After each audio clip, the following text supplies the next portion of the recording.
just want to share lang yung story ng napagdaanan namin when you were still in my womb.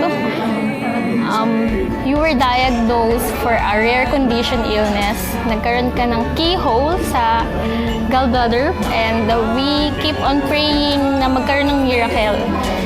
Kasi ma-ooperahan ka nun that time. And miracle happens, thank God. Continuous prayers talagang nawala. I don't know how it happens.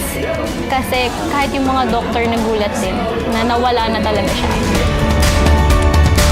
Today will be the day. Greatest dedication happened in all history is the dedication of the life of Jesus Christ. Actually, before we have our baby Kyrie, we pray talaga na magkaroon kami ng baby boy. Then,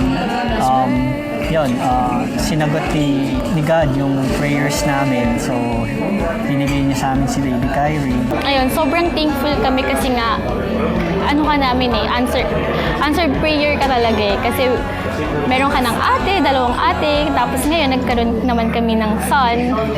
Lahat masaya, kahit yung mga lolo-lola mo masaya. Yun lang. Kaya, I want you to know na kung gaano kalaking impact ng pagdating mo sa buhay namin. You are answer prayer and our hope sa family. Today will be the day.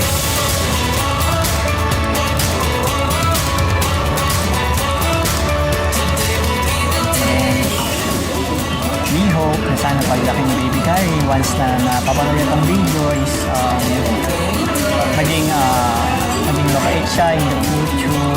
And especially, he takot kay God, he knows God very much, and he surrender his life with God din, kaya ng mommy and daddy mo. I hope that you become the better person every day, like your father. That he's doing his best to be a better person every day. And just follow mommy and daddy advices. Huwag kang magiging matigas ang ulo. I know naman na hindi ka magiging ganun kasi ngayon pa lang na you're just 1 year old, ibang-iba ka talaga sa mga baby. I hope na matupad yung dream mo na maging MVP ka. At hindi MVP. Kasi ngayon pala nakikita na namin super hilig mo talaga sa basketball.